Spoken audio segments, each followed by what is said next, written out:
Well, good morning. It's good to be with you this morning. Like Michael said, we started this series. I was actually looking in June of last year, and this is the series that we've done called Truth, Justice, and the American Way. And when we talked about truth, we just talked about Jesus as the ultimate truth teller. And when we talked about justice, we talked about the injustice of our salvation. And today we're going to talk about freedom and truth, justice, and the American way. Freedom is the third thing we're going to talk about this morning. And, freedom's a powerful concept, isn't it? I grew up in Lexington, Massachusetts. Now, how many of you remember what happened in Lexington, Massachusetts? The shot heard around the world, right? So back in 1775, a bunch of ragtag... Yeah, was I there? No, thank you. My kids think I was there, but a bunch of ragtag militiamen gathered on the Lexington Green. They had heard that the British might be marching through, and so they gathered there and lined up, and they faced each other. And of course, if you watch the documentary in Britain, the Americans fired first, and if you watch the documentary in America, the Brits fired first. But nevertheless, the shot heard around the world, the shot that started the entire Revolutionary War. And amazing that these people, who frankly had it pretty good in America at that time. They were a British colony. They were protected by the most powerful nation on earth at the time.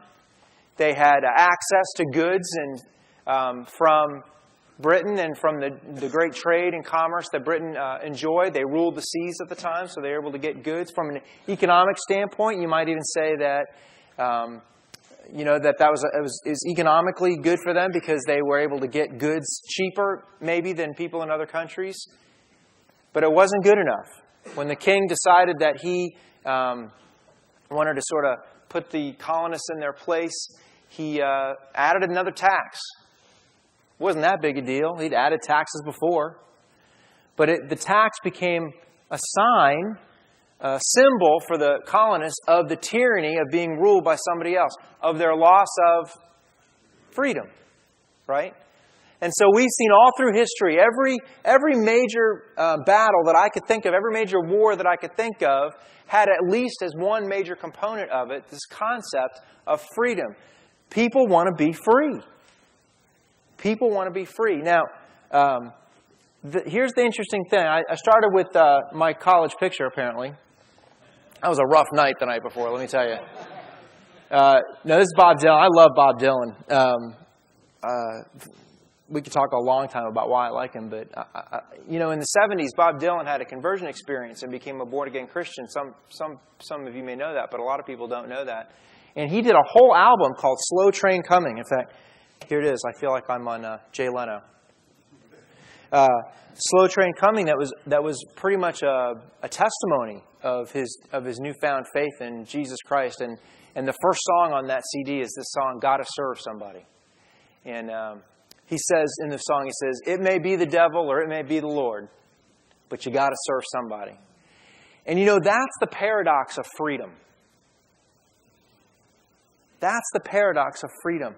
There's no such thing as like freedom to do anything. Freedom is really the freedom to choose what set of limitations you'll live under. If you think about it, what set of rules? The colonists weren't fighting England so that they could be anarchists. They were fighting England so they could set up their own government that could tell people what to do and impose taxes. So freedom is this powerful concept, but the paradox of freedom, in fact, this is the big idea. The paradox of freedom is this. Like Bob Dylan says, you got to serve somebody. This is the paradox of freedom. You got to serve somebody.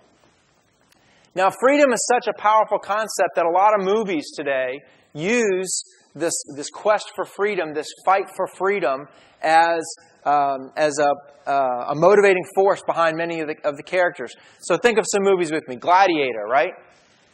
The general gets made a what? a slave who has to fight for his life. And in the end, he kills Caesar. And even though he dies in many ways free, doesn't he? The Patriot. Love that movie, The Patriot. Right? All about the Revolutionary War. And you can go movie after movie after movie and you can see the concept of freedom. But there is no movie that talks about freedom better. What do you think? Braveheart. Absolutely.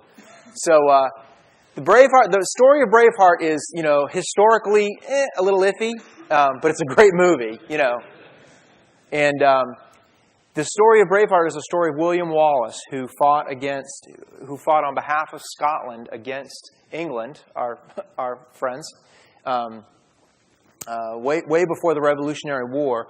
And the Scotsmen just wanted to be free. And so William Wallace rallied the nobles and the commoners of Scotland to fight against England, and it cost him his life. And I want to show you a scene from the end of the movie.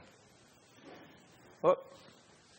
The prisoner wishes to say a word.